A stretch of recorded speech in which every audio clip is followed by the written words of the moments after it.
And we're live. What is up, everybody out there? Michael here. Welcome back to a live, official, first time ever live episode of Technoid. Hope you guys are all having an excellent day, guys. Just want to say to all of you that are watching this live right now, and for those of you just joining in, thank you for joining in. Thank you for taking the time. I really appreciate it. Thank you for stopping by. So today's episode is going to be a 1 hour special. I am going to be covering pretty much everything that I have not been able to do. I am going to cover from the ground up every news, everything that you guys need to know about what's going on in the tech world. So for those of you that are watching and for those of you catching us on replay, I just want to say thank you and happy Easter to everybody that celebrates Easter, whether you celebrate religiously or not. Happy Easter. So without further ado, let's look into the live chat. Let's see who we've got in the house.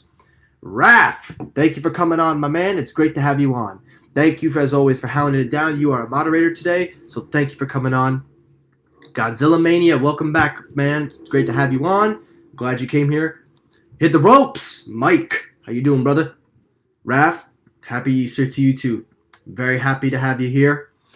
And let's see. It looks like we've got another coming in here. We got Matt. Matt, here we go. Hello, Matt. Happy Easter. Thank you for coming on. Appreciate it. So I'm going to wait a couple of seconds. I'm going to start at around the 2-minute mark. But before I start this live stream, just want to clarify to everybody that this is all the news that I have gathered for this live stream. It is basically going to be talking about everything from Apple to Samsung to Android to Huawei, everything, even 5G. Hint, hint, 5G. So we're going to get this live stream underway, and it's going to be a while, so I hope you guys are able to stay tuned. So without further ado, let's get it going. So the first story up, before we kick it off, let's go right into Apple. Now, I know a lot of you are not Apple users. Most of my viewers are Android users, which is fine. But I have to cover Apple as they are, of course, one of the biggest players in the game. And as always, if anybody's watching this live, definitely share it out on social media. We could get some views going. But thank you to whoever is watching. Just wanted to say that before we start. So we're going to kick it up with Apple. And let's start it up with the man, JP, John Prosser, coming back with some bombshells. Now, John has been on a roll from being the most reliable source to pretty much just being a source, period.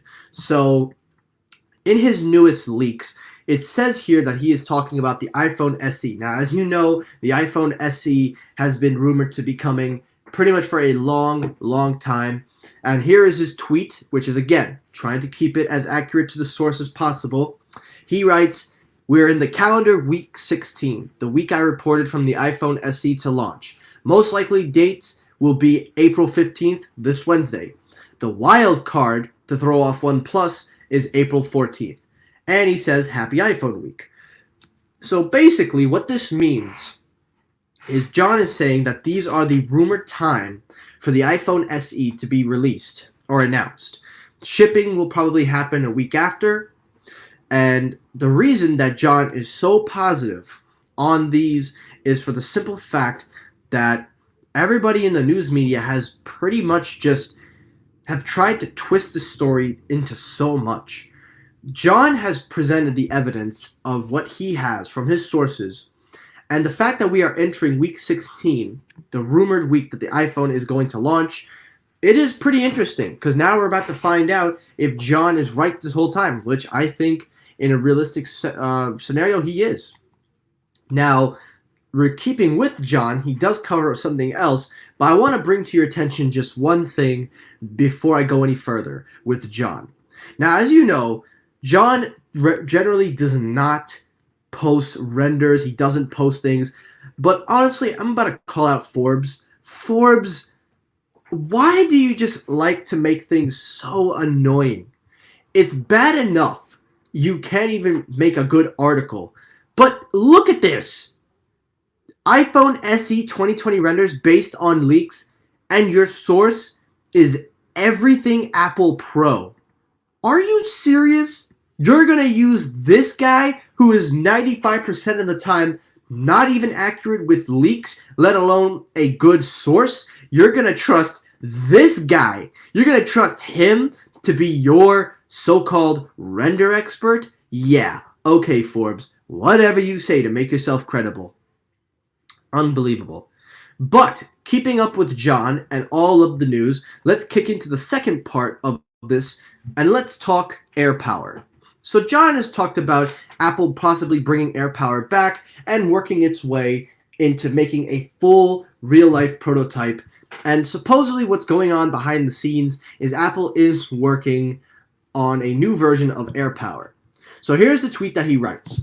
While working from home, engineers on Apple's sharing and proximity team are recently working on prototype units called C68. They are being asked work on software communication between the devices for a future product that has an A11 inside to dynamically manage heat. So basically, C68 is dubbed AirPower in his view. And what that means is AirPower is supposedly in the works from Apple again. What they're doing is they're putting an A11 Bionic chip into the Mac. Now, the idea with the A11 Bionic chip is to use the prototype with the coils. Now, the way that this is supposed to work, the original AirPower had a lot of problems with overheating. And overheating was one of the biggest issues that AirPower had. And what Apple is hoping, because A11 is so good at dispensing heat, they're hoping that the chip will be turning off its iPhone functions and being able to dispense the heat through the pad. So instead of it heating up in one area, it will be able to spread to a different device in a hardware's perspective and also making the experience more Apple-y. So what does this exactly mean? This is something that I don't think we've ever seen from an engineering's perspective. I don't think we've seen a company put a CPU into anything like this. I don't think we've seen that. And for Apple to really go outside the box and put a chip, an A11 chipset into a Mac, it is kind of revolutionary on a flip side, but my only argument with that is, why is Apple going through so much trouble trying to dispense heat from a wireless Mac when users like Samsung and other companies usually have heat coiling or copper cooling systems, even ventilation fan? Now I get it. They want to make a product that is mostly just, magical. They want a magical product, but realistically, this is something that I cannot see Apple justifying. But on the flip side, it is definitely very different, and I think it definitely falls along the lines of something innovative from Apple, to say the least. Pete! We got Pete! The bearded dragon. How you doing, Pete? It's good to have you on. Great that you could make it. So that's AirPower, and that's everything from John and everything that's supposed to happen with Apple. iPhone is supposed to be coming out this week, and hopefully he's right. Hey, I honestly think it would be cool, and I'm hoping for it. I think that is not the most ideal situation to release an iPhone, but it makes sense because Apple is a company that have to make money. So some sales are better than most. That's what I would say. I can relate, Pete. I can relate. I know how that feels. So I want to say thank you to John for providing the source, providing the news. As always, I want to give a shout out to John. And BT Dubs, my man, has been really helpful to me. And I just wanted to give John a special thank you for everything that he's done. So now let's move away from Apple and let's get down to some Android. So, moving on to Android, let's talk Google Pixel Buds. Now, as you know, the Google Pixel Buds were supposed to be released. There have been so many complications. Something is happening behind the scenes, and I think what's going on is the release of this Google Pixel Bud 2 is having some delays. Now, according to Notebook Check, the Pixel Bud 2s are apparently canceling pre-orders from pre-existing pre-orders, and apparently Google is taking down their launch window for some reason. They're taking down this belief that their launch window for these products is not happening. So let's take a look at the article. It says here, Google's upcoming Pixel 2 are billed for a spring release. No shocker there. The true wireless earbuds were put on pre-order by third-party retailers, but it would appear that all orders have now been canceled. Now, for most people, canceling pre-orders is not really something that Google generally tells third-party people to do. But in this case, this is presenting some issues, and I'm going to read to you exactly what they've sent out to customers. Thank you for your recent order on our website. We are writing to update you that your recent order of Google Pixel Buds, with the serial code of course, so if you want to confirm serial, this is the serial to confirm. We mistakenly put this product on our website and they are not available for pre-order. As a result, we've canceled your order. So why they put it up on the first place, I have no idea. Why would you put up a product that's generally not even released? But to Google, why are you also giving them the okay to put the orders up if you're seriously not even considering to release them? I don't understand why you would want to put orders up and then tell the third parties, okay, we'll start taking pre-orders, but then turn around and be like, oh yeah, well, we never told you. Because the idea from this story is that they're saying Google mistakenly told them, but then third-party retailers are saying we did it. So it's kind of like shifting the blame all over. But the question is, are the pre-orders for the Pixel Bud 2s, are they going to last? I don't think so. I think it's going to be a while before we see them. The truth is the Pixel Bud 2s have a lot of hype going on around them. They cleared through checking. They have their certifications. They got their Bluetooth certifications. They have everything ready to go. It's just a matter of when they're going to be released. Now, Google could be putting this off due to COVID-19 and due to what's happening in the market. So they probably want to wait till sales are ready to go. But I think I also know the reason why they might be putting it on hold. The truth is, the Pixel Bud 2s have a lot of competition on the road. Take a look at what's going on in the wireless earbud industry. You have the Soundcore Liberty 2 Pros, AirPod Pros, Galaxy Bud 2s. You have pretty much an abundance of wireless earbuds on the market. So by the time you get these earbuds to market, you're just going to be hoping to grab for market share. And I think the Pixel Bud 2s are in a position that I just don't know. I do not know if they're going to make it. And I would like Google to succeed. I think these will be good under certain circumstances. But will they happen? We're going to have to wait and see. Now, on a side note, keeping up with the Pixel Bud 2s, the new rumor, also continuing with this article, is that Google is working to release these in June or July.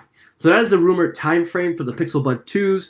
So hopefully we get to see the Pixel Bud 2s released. And I definitely, for the sake of Google, I personally just really hope to God that they get this out soon. So that is it for the Pixel Buds. Now let's shift it over to Samsung. So as you know, Samsung, they're on a roll. Samsung is on a roll. I've been talking for weeks about their tablet market. They've been picking up a lot of steam. Well, it looks like they have another tablet. Big shock. The Samsung Galaxy Tab S6 Lite. Oh boy, Samsung. I can understand them wanting to grab more market share. They could grab more. I get it. But there's a problem. Nobody buys Android tablets. At least not as you would hope. The Samsung tablet market is really just about subpar. Now they're making a light version. What? Now, I'm okay with Samsung doing this. There's no reason why they shouldn't. But I don't get why. What was wrong with the first model you made? It was priced pretty reasonably. $650, 10.5 inches. You get a stylus for free, so you're added value. What was the problem? I don't know. Personally, I don't know. Well, Samsung thinks they know there's a problem. They think it's too expensive. Is it true? No. So now they're making a Tab S6 Lite. Now, before I start this article, I want to just clarify a couple things. One, this article is not an American article. This is a foreign article. However, the American specs are on this article. So if you want details on this, I will definitely break it down. I'll give you a full breakdown, and hopefully we'll see what happens. So the Tab S6 Lite is due around the fall, or supposedly released now, but making its way to America.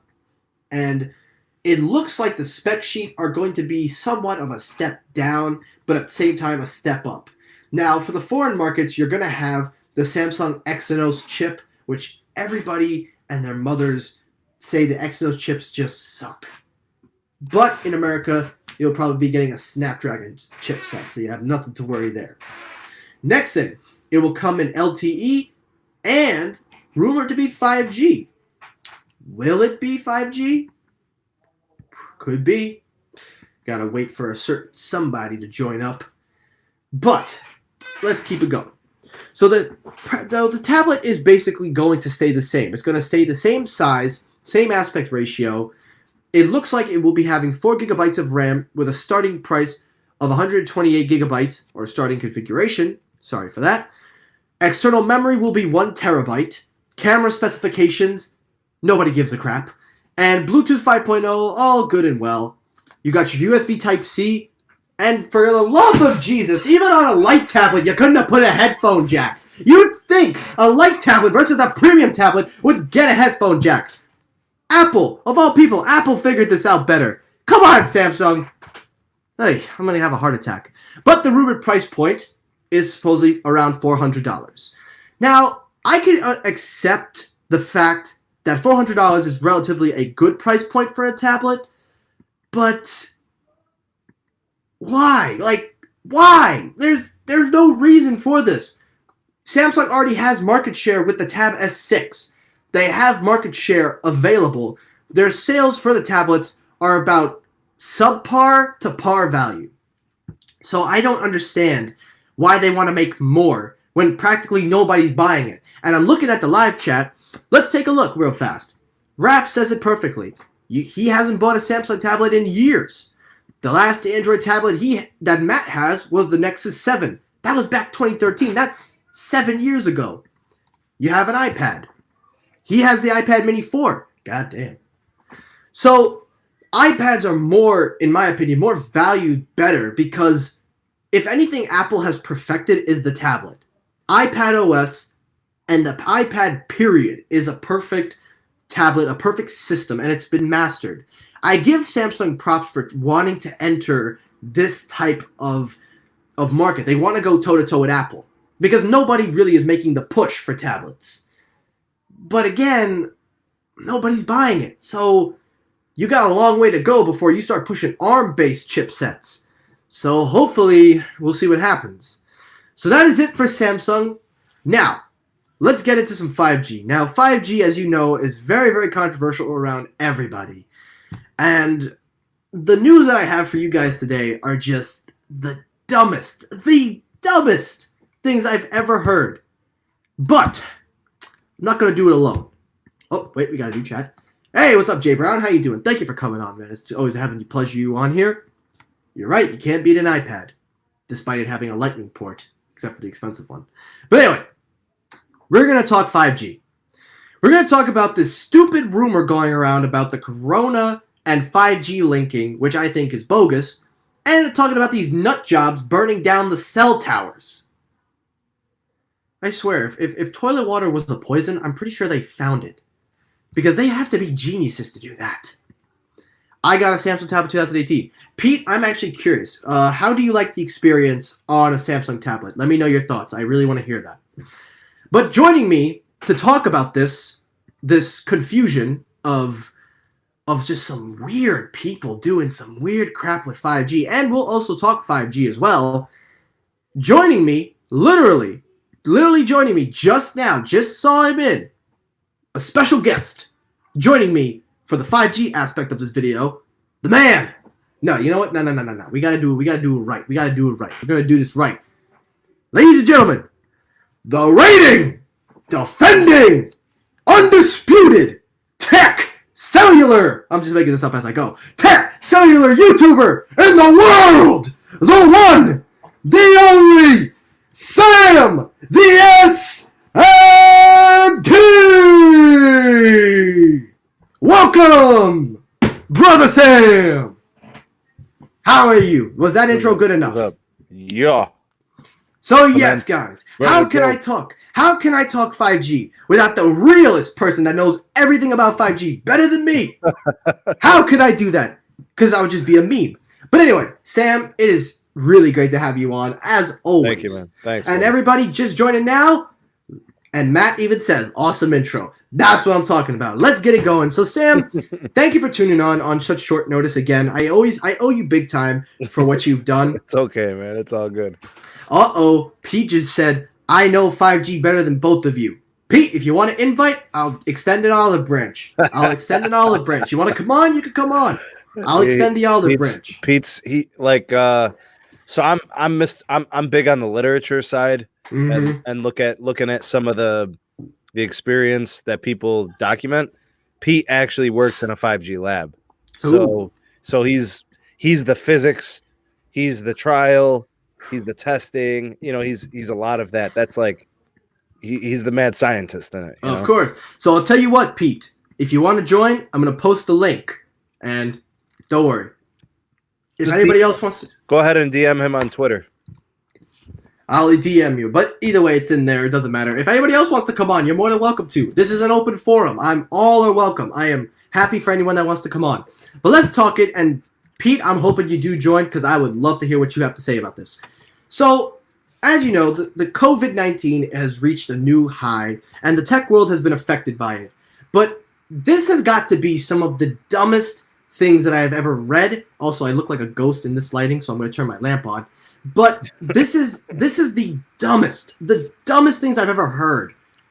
People are literally making conspiracy theories that the COVID-19 is spreading because of wireless technology. And as a result, some people are burning the cell towers because they hope to slow down the spread of the virus, and also because they don't like 5G. So, let's break this down before I start to lose my mind, before I start to go crazy. So it says here, there have been a long history of fear regarding wireless technology. You think? They've been doing it every year, from the iPhone, 3G, 4G, LTE, now 5G. When is it going to change? When is it going to stop? There have been so much fear put into so many people about these cellular tower connectivities. There have been so many things going on. And it's reached the new high. Every year we hear something about, oh, 4G's bad, 4G's this, 4G's that. Now it's 5G. 5G causes cancer. I don't get where they get these theories from. I swear, this is almost as dumb as listening to Alex Jones. And trust me, Alex Jones is out there. And sometimes makes sense. But this is the newest one in all of this whole story. So apparently there's a rumor going around that the virus is being spread by the heat from the cellular towers using electrosensitive waves. So apparently they're saying that the virus is airborne, that it can be spread through the cellular towers because of heat coming from it with wave radiations. This is what the article says. And on top of that, people believe that this is really happening, that they have gone and burnt down 5G cellular towers. They have burnt, I repeat, burnt and destroyed 5G towers. So, to all the nut jobs burning down the towers, that's your communication right there. Kiss that connectivity goodbye. But my question is, and I don't know what you think, Sam. I don't know whether you believe it or not. I don't, because if it had been proven, it has to be proven. And even Pete says, if 5G made you sick, I wouldn't legally be able to work in the lab.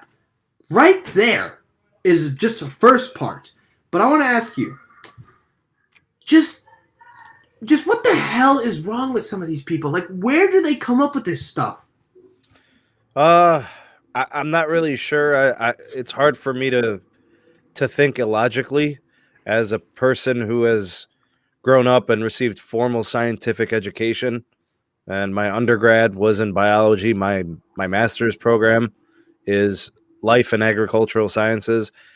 I can tell you right now, the frequency of wireless spectrum that we're using today has been in use for decades. The spectrum that we've been using for satellite TV is the same stuff that'll be used for a lot of the 5G applications. A lot of what we've used in 1G, 2G, 3G, and 4G is the same spectrum that will be used in 5G. It'll just be refarmed and repurposed.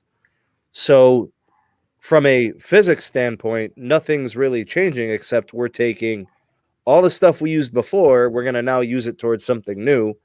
And then we're going to take all the satellite TV frequency spectrum and we're going to use it towards 5G also. In and of itself, wireless spectrum in this range, the physics of the spectrum, is non-ionizing, which basically means it cannot directly alter the genetic component of our cells, which is DNA. So when something ionizes and we start talking about subatomic particles being separated from each other, that doesn't happen in this case. Ionizing radiation is really, really high intensity, close contact radiation. The sun, for example, if your skin is exposed to high levels of direct sun radiation, that over an extended period of time can cause cancer. It's carcinogenic. It damages the DNA in your skin cells. So it causes mutations, right? And then it creates tumors and stuff. So it's the most basic fundamental understanding of life science is cellular biology. So if the wireless spectrum we use is non-ionizing, it's not going to compromise the integrity of our DNA. The sun, on the other hand, does. But people are okay getting sunburned. So there's a little bit of a disconnect. People aren't really able to prioritize and understand what's the bigger threat, the next generation of wireless technology or the sun. Well, if you stand out in the sun and get burned all day, then yes, the sun is bad for you. But the sun is responsible for producing all the world's energy. We just have to understand to what extent are we referring to this. So look, you could manipulate things. People do this all the time. Watch how they do this. Oh, yeah. I'm going to explain to you why the sun is the problem with everything in the world. Watch this. The sun is the radiant energy that plants use to make energy. Plants make sugar. Sugar provides caloric energy. Energy fuels people's cells. People build cell phone towers. Cell phone towers have 5G. 5G is causing COVID. Therefore, plants and the sun cause COVID. You make a fair point. You see the stupidity, like how dumb they try to make these connections. But here's the bottom line. Radiation for your body is bad. There are certain amounts of radiation that your body can handle. Like your body can handle sunlight. It's when it's too much and it's too intense. Of course. Right? So you stay out, you're on, let's say you're at Dominican Republic or Haiti. A lot of direct sunlight, you're near the equator, right? Lower latitude, high intensity of sunlight. You don't want to be out there too long without any sunscreen. You don't stand in front of a cell tower and take on a bunch of radiation directly. So that's what we're implying. And the one last thing I'll say is a lot of people are fearful about millimeter wave spectrum. The thing about millimeter wave spectrum, that's the highest frequency. That's above 6 gigahertz. It's really weak once it goes past like a certain amount of range, like let's say a couple 100 feet. It starts to reduce the intensity. So if you're a couple 100 feet from the node, it's a really weak signal. By the time it gets to you, it's already lost a lot of its heat, like in terms of the strength of the intensity of the wave. And the other thing is if you're standing behind glass, those waves can't even penetrate glass. So people don't understand the science behind the frequency of waves. They don't understand the physics of it. So who are they to comment on the actual technology? And I got a screenshot from somebody on Twitter, and it was just a screenshot of a paragraph of something somebody typed out. And I asked for the scientific research article. It was from her, the journal, you know, because you know how science works. Yeah. You do years and years of research. It has to be repeated. It has to be tested 1,000 times. And then it has to get scrutinized and evaluated by their peers. And they have to confirm it by testing it a lot. They had no such document of any type of scientific research. It was just a claim that was handwritten by anybody. Bro, anybody can say anything. Yeah. You know, you could say whatever you want, bro. I could say the sky is yellow. I could say whatever I want. But if there's no evidence or proof, a document showing a body of research that was completed, and then other people saying, yes, we found this to be true in our research as well, it has no meaning. It's just a claim, bro. Yasmin has reasons for thinking certain things. She's 4 years old. People's beliefs and opinions are one thing, but when you're talking about science, there is a process.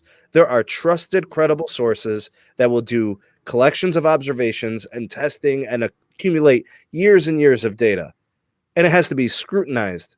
And if it can't be falsified, we view it as fact. Until that point, these are just claims. You get what I'm saying? Of course. Because the bottom line is, based on the scientific theory, there's nothing different about 5G frequency waves and 4G frequency. We're going to be using the same frequencies, bro. If you've been watching TV for the last 50 years, let's say you're 60 years old right now. If you've been watching TV has broadcasted over a millimeter wave for years. Yeah, I remember. Right? Satellite TV, right? We've been beaming satellites down here from space forever. That stuff's been going on around us for decades, a century. Why didn't you care then? Why do you care now? Bro, the same people that talk about 5G, they smoke cigarettes. They drink alcohol. They pollute their liver. They'll smoke cigarettes and destroy their lungs, but they don't want 5G towers. How does that make sense, bro? It doesn't. And how are you going to destroy your body willingly, and then you're worried about 5G? Are you crazy? You know how stupid you look? Mm-hmm. Oh, you done? You done? What am I supposed to say? You can't help these people, brother. These people, that's it. They've got something in their head. They think it's true. They think they've conjured it up as fact in their head. You can't tell them anything. Mike, if somebody thinks something is real, that's it. It's real to them. You're never going to break through. You're never going to break through. I will present you with some evidence on that. I actually agree with that statement. But first, we got to shout out Bionic. Thank you for coming on, brother. How you doing? Thank you for coming on. Pete says, I drink and do some cannabis. Ooh. Pete, you're doing more than cannabis. You got that ravioli flavor. Thank you for coming on and supporting. I really do appreciate you coming out, Bionic. The homie scoop. All right, so let me break down some of the things you said. So first off, I completely agree with you. People, when you try to talk to them and they're not going to listen, you're absolutely right. Let's talk for a second about that connectivity that you've been talking about. We use for years and years and years, and even Peter said for centuries.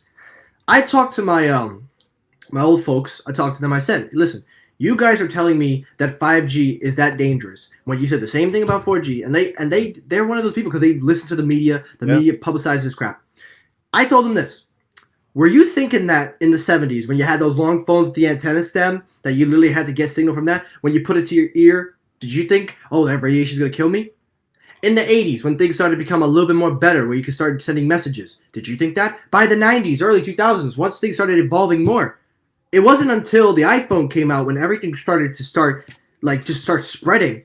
And I think the problem is that most of these people are blinded between facts and fake news. I had to pull that one. But the thing that bothers me is that we've been using this technology, like Pete said, for centuries. And like you said, nothing has changed. And I find it, I call it hypocrisy or hypocritical that these people want to say this stuff when we've been using this since day one of its existence. And we've been using wireless spectrum for eons, man. And now that we're reaching a point where the cellular connectivity has actually started to exceed what it was before. Download and upload speeds almost breaking a gigabyte. 5G now being faster than why does speed of wireless connection, why does that indicate cancer and COVID? That's my question. Why? What is the connection? Like, we've had gigabit fiber for years. I look at in-home Wi-Fi. Why is all of a sudden wireless speed? Why is that viewed as and in-home Wi-Fi as well? They argue also in-home Wi-Fi, but I'm saying to myself, Wi-Fi has been around for so long. Nobody's ever reported a case of getting cancer in their ear from taking a phone call, nor has anybody ever had any mutations on their hands for holding a device using Wi-Fi. Well, listen, here's what I know about my cellular biology training, like the coursework I've taken. There are so many factors that go into cells becoming cancerous over years of environmental influences and years of stress. Like your cells, I mean, bro, if somebody consumes a lot of sugar, if somebody inhales a lot of exhaust, if somebody smokes cigarettes, if somebody doesn't exercise, there's so many factors that lead and contribute to cancer that you can never, there's no way you could pinpoint the cause of the formation of a tumor.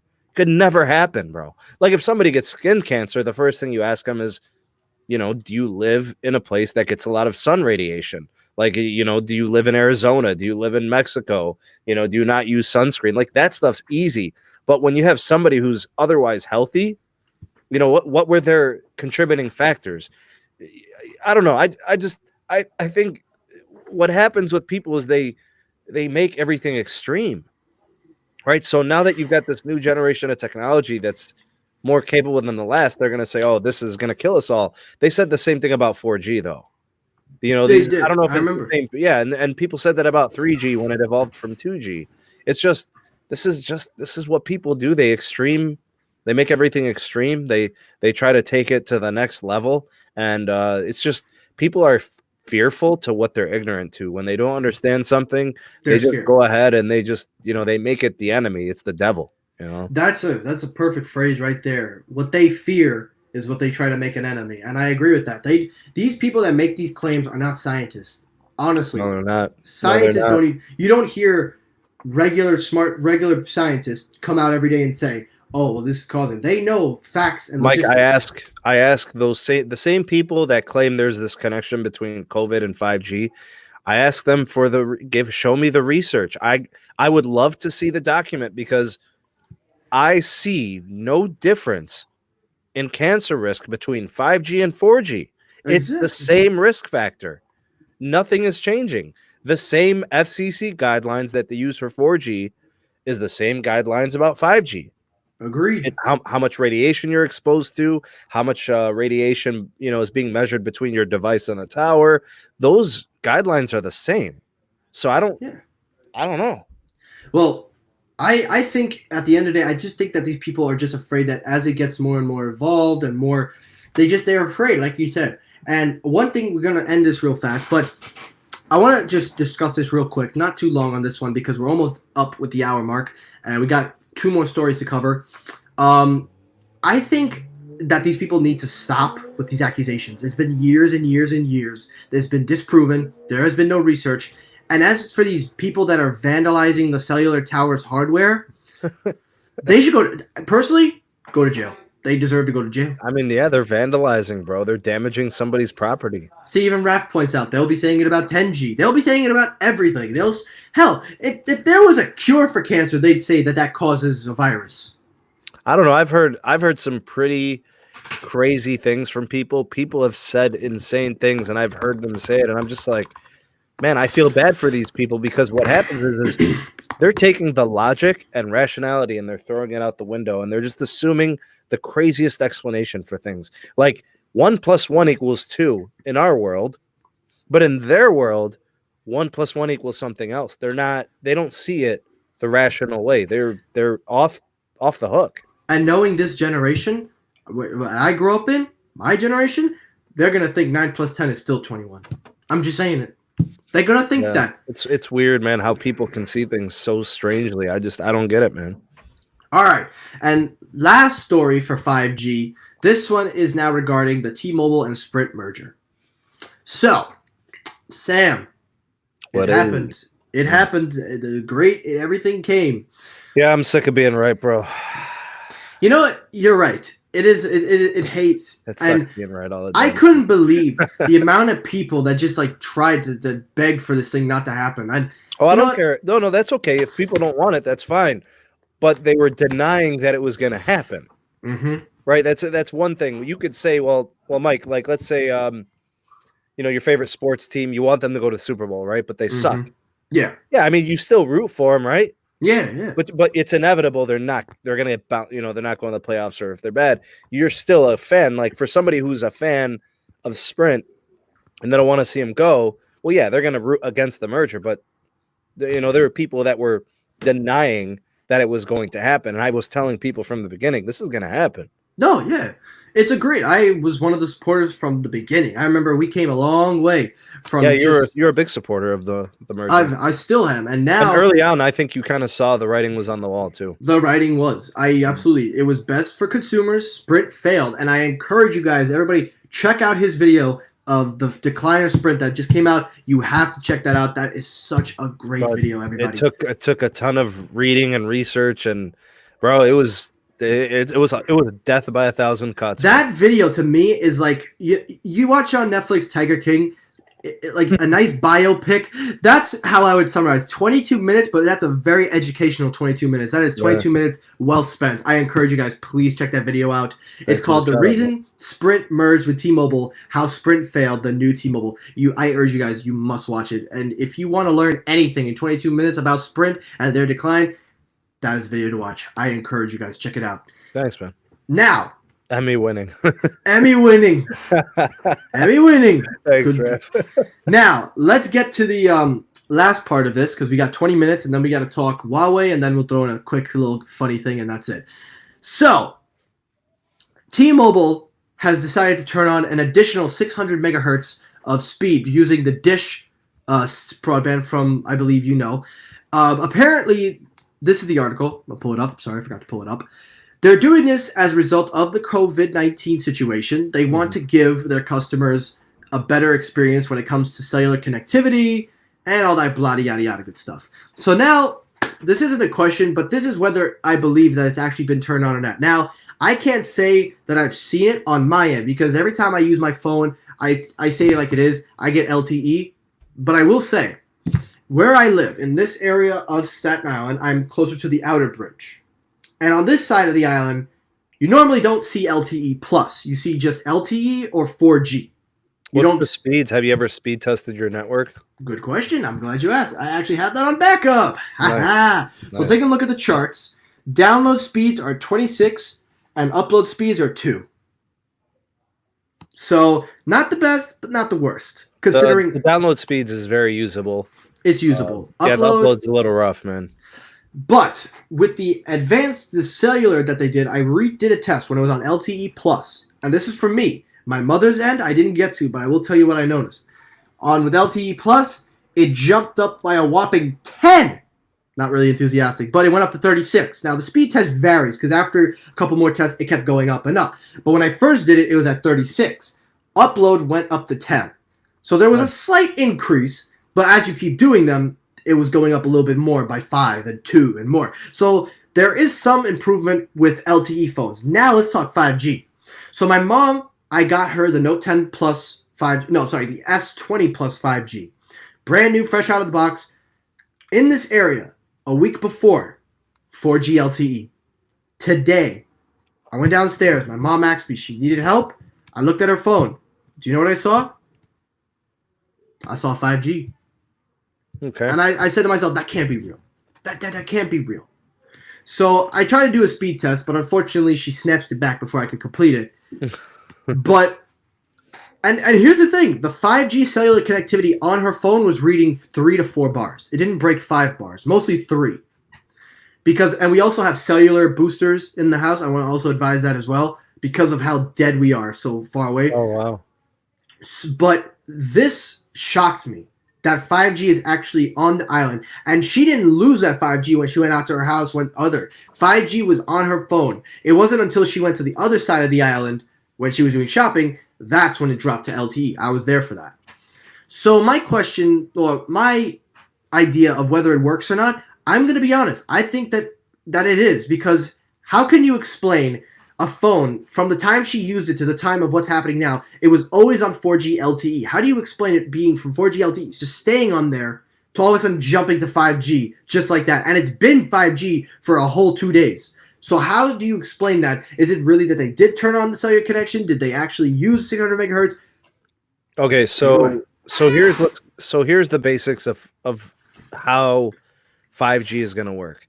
There's essentially 3 types of spectrum, wireless spectrum, that can be used to transmit signals, right? You have low band, remember that, which is like 850 megahertz or lower. Mm-hmm. Then you have mid band, which is like I don't know, like 1.9 gigahertz, 2.5 gigahertz, 3.5 gigahertz. It's like it's right below 6 gigahertz, all the way down to like, I don't know, 1500 megahertz or something. Then there's millimeter wave, which is technically above 6 gigahertz. So Mm-hmm. there's high band, mid Mid band, band and low low. band. They each have their place in spectrum. They each have their reasons to use them. Low band transmits far, Mm-hmm. can penetrate buildings and material infrastructure. Then there's mid band, which transmits okay for distance, but not like low band. No, Like, yeah. like to give you an example, T-Mobile's low band is designed to transmit up to 3 miles. Oof. T-Mobile's mid band is probably designed to transmit about 2 miles. And then millimeter wave is designed to transmit over short distances, but it's really, really fast. You see, so like that's why they say that mid band for 5G is going to be so important. It's going to transmit a decent distance, but still have really high speeds. Low band doesn't offer the speeds, but it transmits through like buildings. It can get into people's homes.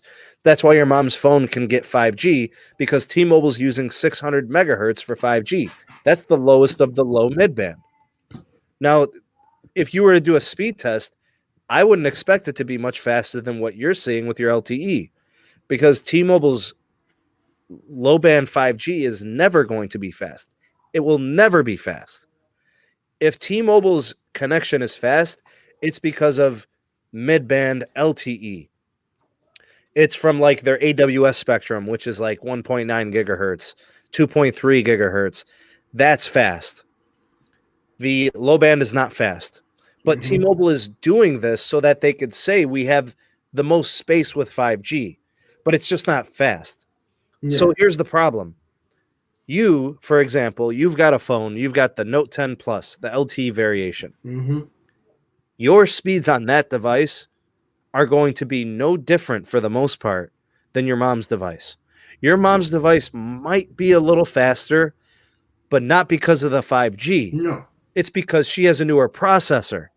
It has Mm-hmm. nothing to do with the low band 5G from T-Mobile.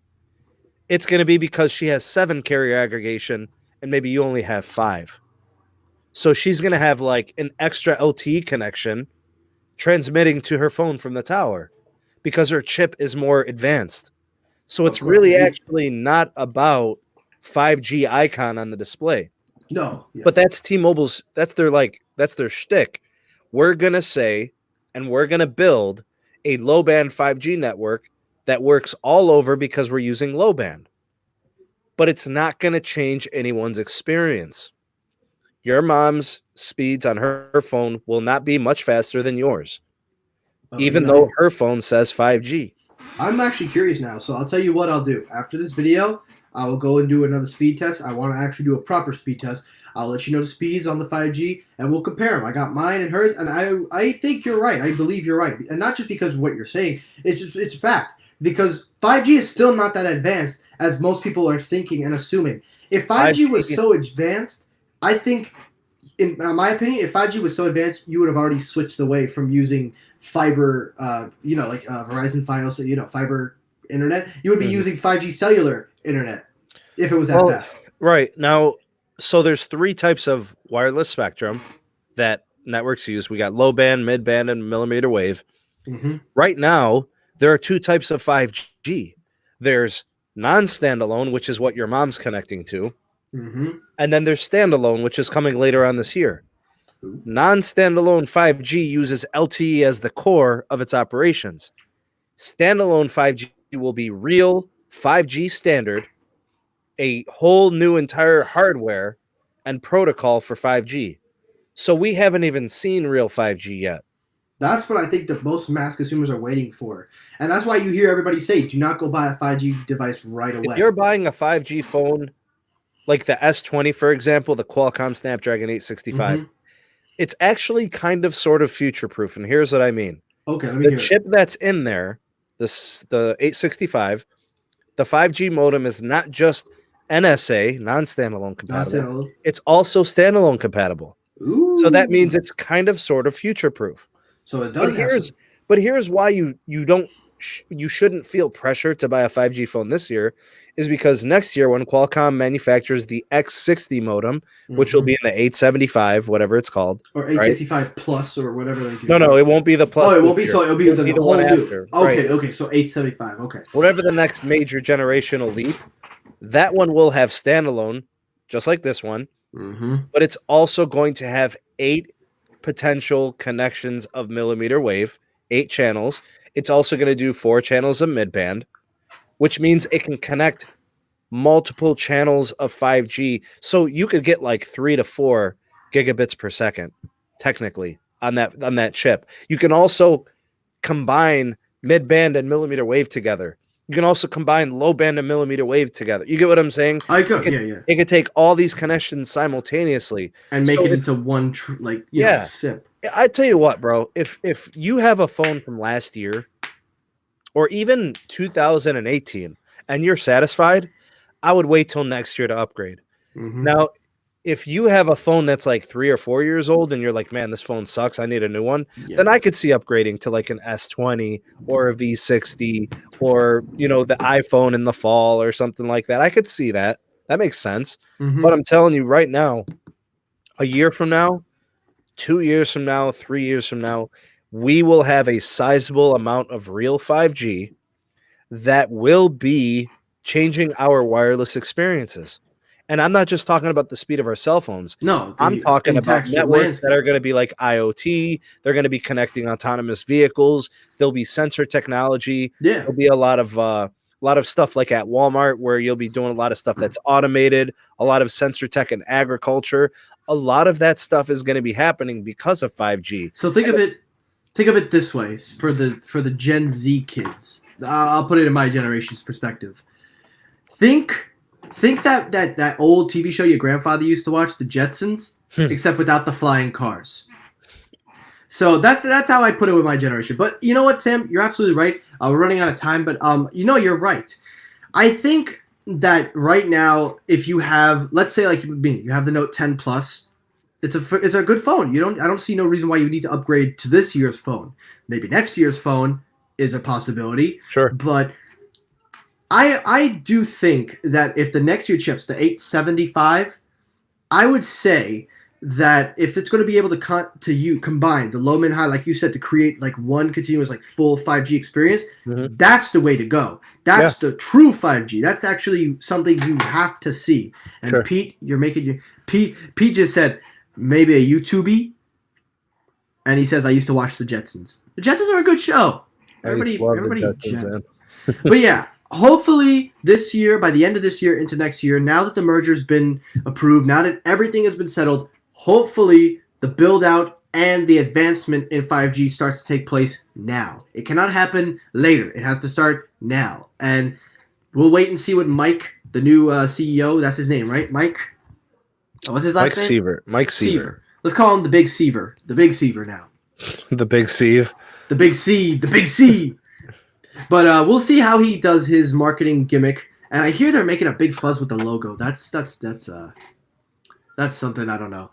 All right, we got time for one more story, and then we'll throw in a bonus. I might go over the hour mark, but not by much, guys. But to everybody watching this right now, thank you so much for tuning in, and thank you for staying on live.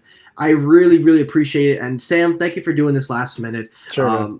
This honestly is one of the best live streams that I've had, and I want to thank you all for tuning in and actually watching it in its entirety. I really do appreciate that. And before we go any further, I have some announcements. Guess what came in the mail yesterday? Headphones. We got a headphone review coming next week.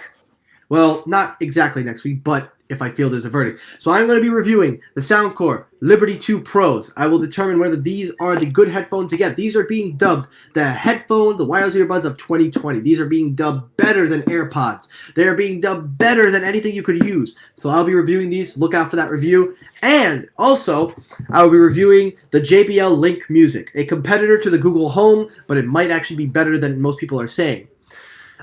Gary has a question. We will address questions at the end, but I'll present it here. Any update on T-Vision? And also, Gary, thank you for coming on. We will discuss T-Vision after we finish this quick story. But last story up. Oh boy. This one really Uh, you know, I like Huawei. I think Huawei has some good hardware. I really think Huawei is the Apple in China. They are the Apple in China. But if there's one thing that I hate, if there's one thing I really hate about Huawei, is when they know they're better than Apple and they're miles better, they have to still copy them. And what do I mean by copy? Well, design, software experience like marketing, naming, pretty much even the same product. Earbuds that look like AirPods, same battery life, down to almost taking the same name. Well, that didn't stop them because they did another one. Is this shocking? Absolutely goddamn not, because they did this. Huawei card.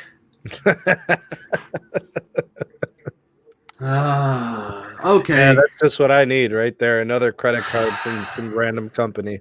Okay. Right. Let's try to digest this for a second. So Huawei partnered with another bank, just like Apple, and decided to give us a titanium black version that looks pretty striking. To, oh my god, I don't even want to go forward with this article, but I got to. It's a show. I gotta pull through. Is that one sexist? Probably. So, take a look at the breakdown. Huawei is basically partnering with Union Pay, one of China's largest credit card payment organizations, to help make Huawei Card. It will basically be identical to Apple Card in features, physical, virtual, and will pretty much have the same damn benefits as Apple Card.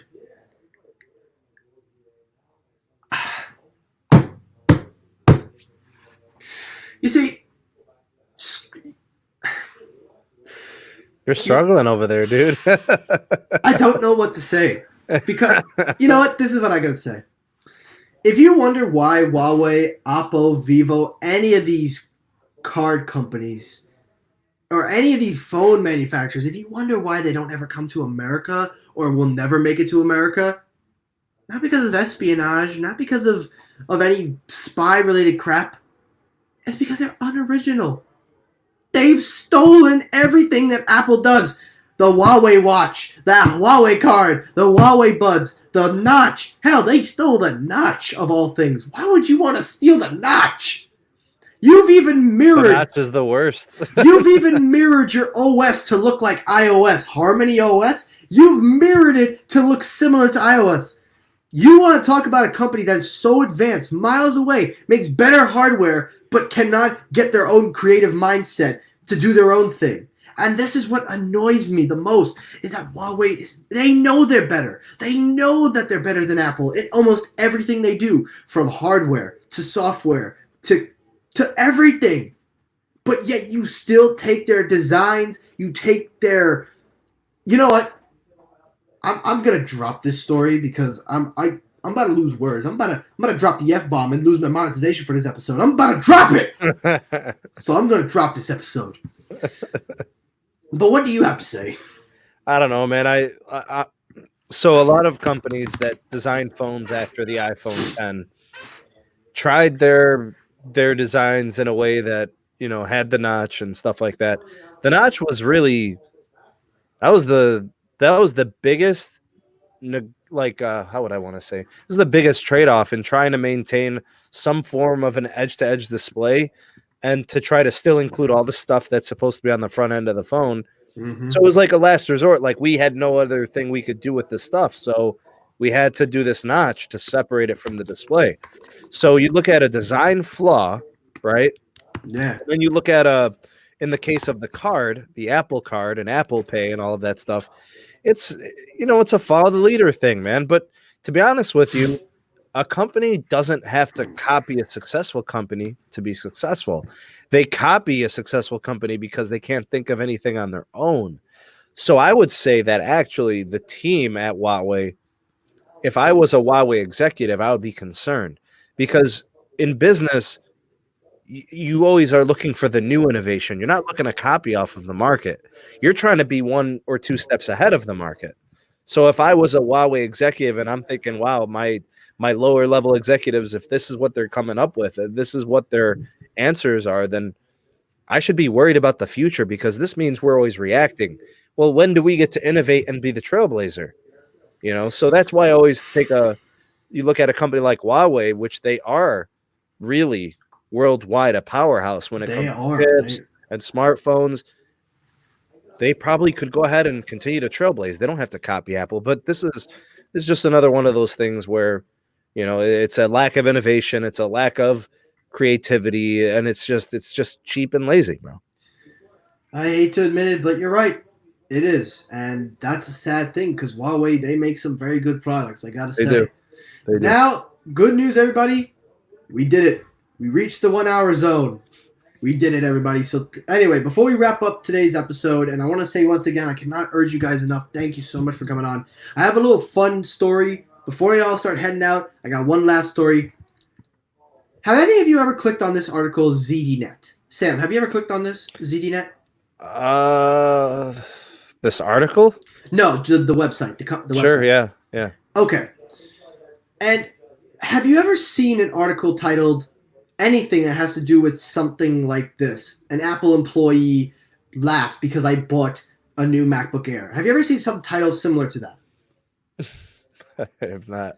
Have you ever looked at the bottom of the article and ever see this name, Chris Matza, who gives a crap? No. Well, if you haven't, or if any of you have, this bearded troll writes articles for something called a section technically incorrect. Now, I want to bring this to your attention because this dude is, in my opinion, this Chris guy, he may be the most renowned publisher with CNET and stuff, but in the views, he is just one grumpy old man sitting behind a desk just typing up his frustrations. Look at what he writes. An Apple employee laughed because I bought a new MacBook Air. Teens are getting Samsung phones, claims new study. He bought AirPod Pros, now they're saving his marriage. Robot must teach humans about love, says the world's most famous robot. No, that's just your imagination making it up, old man. You need to be back in the old goddamn freaking House of Wheels, because you making these articles sound like you're jealous and you're just mad that you're getting old and you can't keep up with this crap. Stay off my lawn. Stay off my goddamn lawn. And here's my favorite one. Apple's going to put a notch on your MacBook. Is nothing scared. That has been disproven. They're never putting a notch. But if you want to believe that to make yourself sound satisfied on the internet, go right ahead. But he wrote one article. And the one article that he wrote that I really actually do give him credit. This one.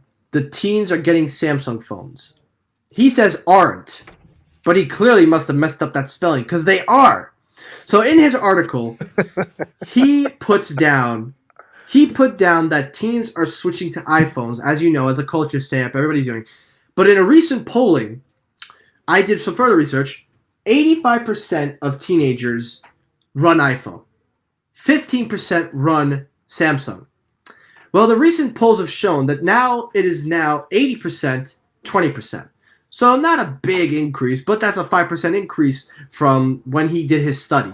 He claims that this study was done a year ago. I'm not understanding why you chose to ignore the updated charting and you went straight for last year's. Baffles me, but hey, you're supposedly a most influential person, so influence away with last year's news. But I want to ask this question to anybody in the live chat, and even to you. Are the young kids finally starting to wake up? Are they finally starting to realize that Apple is not the be-all, end-all that they thought it was? Or is this just another reason why kids are so dumb and they'll never understand? I don't know. I think what happens when people only buy, say, for example, Apple, and they never even consider anything else, you actually are feeding into the reason why Apple's products have gotten more expensive because of brand loyalty, which, incorrectly, I think people just decide to stick with whatever they got. So like, say, for example, you had an iPhone for your first phone. Ever since then, you've been getting iPhones. You've never looked and considered anything else. Well, that just makes Apple lazy because they're like, oh, well, they're stuck, so we don't really have to work for their business. We got them. We're hooked. So I think there's some of that. I think parents can also don't have to do homework. They could just buy Apple devices, right? They could buy iPhones. They know it's going to work. Their kids know how to use them and stuff like that. To be honest with you, I'm surprised to hear about any shift, outside away from Apple from that age group. That's actually interesting. The age group is running from what he writes here, is aging from 16 to 20. Okay, so they're saying that more of that age demographic are switching to something else. Yeah. I don't know. Maybe people are getting sick of the design, or they're getting, sick of the pricing, and they're looking for more affordable options. I don't know. Or maybe they're just looking for something more innovative. I mean, Apple's kind of finally caught up. They now have wireless charging. They now have like kind of rapid charging. I mean, they now I would say that Apple's with their iPhone, they've kind of caught up to the industry for the most part. Hardware wise, yes, but software wise, no. They still got a long way to go. You don't like Apple software? I think their software is no. I like the software. I like their software. I do. I just think that there are just things that they're trying to do to restrict users. Like they fully have some things in place. I don't think that's ever going to change, Mike. It looks like they will. Well, really? I've been covering iOS 14. The rumor, now this is a rumor. I'm not trying to build anybody's hope, but I've been covering for a while. Apple is considering adding third-party support as default options. So there was a rumor that went around, and it's been backed up with claims of iOS 14 that I did a follow-up to HomePod. There's a rumor that Apple is allowing third-party browsers like Safari to be switched over to Google Chrome or music default if you have Spotify, Pandora. That is different. You're right, man. Now, it's not a big, significant, but it's a step towards them lightening up the restriction if they follow through. Now, this hasn't been confirmed, so I'm making it clear. This has not been confirmed, but if Apple does that, if Apple allows you to switch defaults, that you could choose what you want, then, only then would I consider probably maybe go back to iPhone. Well, I've already said what I want, but if they have a little more freedom, it's a possibility. Because I'm not going to lie, even though I'm making a switch to Google and stuff, and I love Google, I think Google Assistant is hands down the best assistant I've ever used. Second to Alexa. Very close, though. I got to say, Apple's iOS software, when it came to simplicity, was fair. They were very simple to use. When it came to daily tasks like iMessage games and playing with my friends on iMessage and just texting, it's pretty good. So I think if they start to loosen up the guards and start letting people pick their customization and let them do what they want a little bit better, then you might have a case to say Apple probably is heading in the right direction. But just now, Samsung released One UI 2.1, which now allows for quick share. So now Samsung users and Android users can now use this sharing system like AirDrop. And it works with Windows tablets, Windows computers, by linking it obviously to a cable, but also it works with their tablets. So Android, yeah, they're a little bit behind in one area, but where that one area they make up for so much more. Sure. Apple, for me, has a lot more catching up to do, like Siri. And Siri's awful. They have to make updates constantly when it comes to third party. So hopefully they get to that point, and I really do hope. Because I'm not rooting against Apple. I want Apple to succeed. They're always going to be a big company, but whether they succeed to people like me and you, to smarter people, that's a different story. To the kids and to the older people, they're not going to care as much. But for people like me and you that know more about the stuff and have used both platforms, you get the point. And that's it for the episode. All right. So before we go, one final thank you to everybody that has tuned in. Thank you, everybody, once again. This has been an amazing stream, one of my best streams that I've ever done.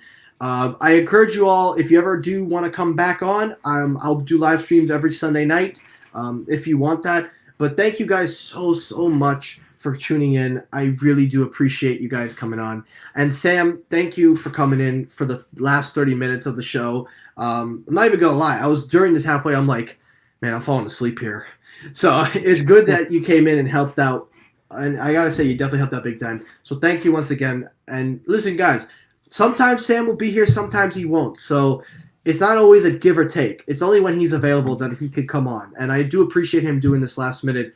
And I will try to, in whatever I can, to make up for it. But guys, thank you so much for watching. To those of you that stayed on and watched for the full hour, you are the best. Thank you so much. And for people watching on replay, comment your thoughts down below. Let me know what articles and what stories did you think stood out tonight. As always, guys, thank you so much for watching. I will see you all tomorrow with full episodes of Technoid. Thank you for watching, and peace!